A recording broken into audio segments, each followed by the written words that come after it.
I feel like I haven't properly given the people that listen to the show a introduction of you. You know, one thing, VM at its core was always a show that was about friends kind of sitting back, tossing some beers, having the game on in the background and whatnot. And I know you've been on the show many, many times, and now you're on pretty much every week.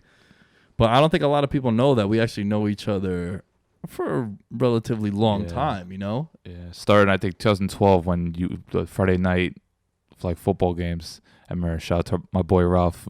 Became friends with Ralph. In like 2009, Earth Science class helped me pass a lot of exams, let's just say. And then eventually I think I became cool with Eric and then you and then just the whole crew all together. So yeah, 2012 late because I remember I told you I was a Falcons fan. They were about to play the Giants. And I think the Falcons shut him out. Like I remember the third play of the game, Eli threw a pick to Asante Samuel. And you're talking about in like December, right? 2012. I think that's when we started becoming friends. And then 2013, I started going to Joey's, and then we would start watching football whenever I had a chance to come through. Whenever the Falcons were on at 1 o'clock, I would come through. And since I say 2013, and then World Cup 2014, the infamous USA games, the Ghana in particular. Oh my God! So I think since I'd say since 2014, we've been like boys. Yeah, but we met in like late 2012. Yeah. No, that dude, you know what's crazy, man? So I took the test to be a Nassau County police officer.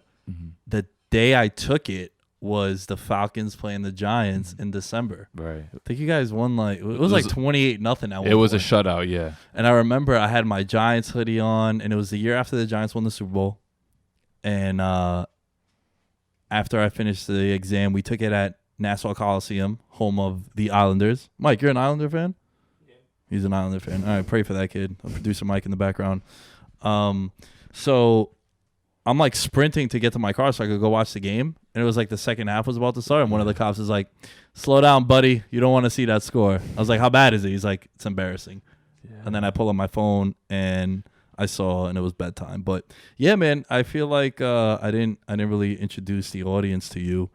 That USA game was absolutely ridiculous because I remember we're both soccer fans. That was another thing that we hit on.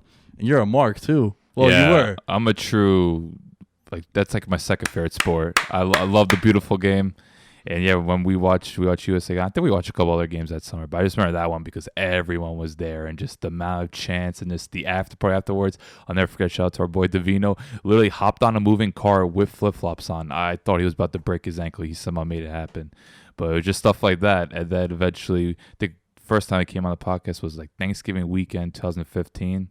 And then from there, we started just doing podcasts sporadically. Yeah. You were one of the first guests that we had on. And also, like, your background, I know you've plugged SB Nation, but, like, how long have you been there, too? Since January of 2015. Because I've just always been very passionate when it comes to sports media. I remember just growing up watching CBS pregame show or Fox. I've always been more of a Fox guy, maybe because of NFC.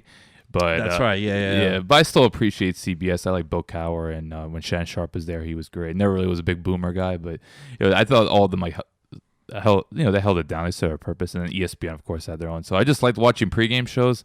So, but then once like 16 years old, starting to read articles, whether it was trying to stay up to date with New York sports or Atlanta Journal-Constitution, given that I like the Falcons, that was another thing. But eventually reading Bill Simmons' book, Bill Simmons is probably like the main reason why I got into writing. So at 19, I started seriously pursuing, wrote on a couple of small websites, and then eventually 2015, between doing podcasts, my boy Aaron in North Carolina, the Foul Fans podcast, then I kind of combined that 2 years experience, had Dave, who was my manager at the Falcoholic SB Nation, and then got the gig around 2 weeks before I think Dan Quinn got the job, because Dan Quinn didn't get hired by the Falcons until after Super Bowl. Right, because the Seahawks were in the Super Bowl. Right, we watched. I remember, dude, our boy Davino is one of the worst person to watch football with. He's a Patriots fan. He always thinks it's doom and gloom. How a Patriots fan has the mindset of it, like doom and gloom. Just it's baffling. They're the most successful franchise in the world. Like, get out of here. But yeah, that's how I pretty much got into it. I've just been steady on the grind since then, covering as many games as possible, and just covering the beat, whether it's press conferences or transactions. There's always something big going on, because Atlanta, even though they're not known for much controversy, it's just, I don't know, there's always some kind of friction or just some kind of buzz or some players about to hold out. So, and I don't know, I always found Atlanta to be a cool city, maybe just because the rise of it in hip hop, or just the actual like history behind Atlanta. The dirty. Yeah, with Dion as well and Vic.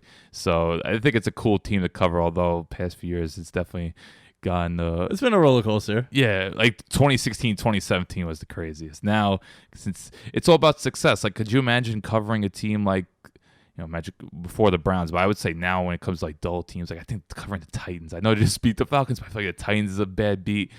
Like there's some teams. The Bengals gotta suck. Oh God. No, that really is bad. I know the Dolphins like right now, but the Dolphins, at least there's stories to it. Like I think shout out to Jenny Varenas, I think her name is, from Sports Illustrated. By the way, shout out to Sports Illustrated. A lot of layoffs going on today. Very unfortunate, but that's the sports media industry.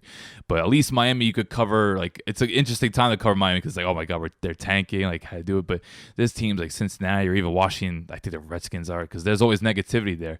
Like, even though with the Giants you had your success, and Atlanta they've had their success, but there's some beats. I don't know. I feel bad for the beat writers covering some respective teams. I don't feel bad for Miami beat writers because they're also in the 305. So Yeah, you got that. You're chilling. Yeah, You're chilling. But yeah, man, I'm glad that we got to do that. I've been having it on my mind to at least let you talk and tell people a little bit about yourself.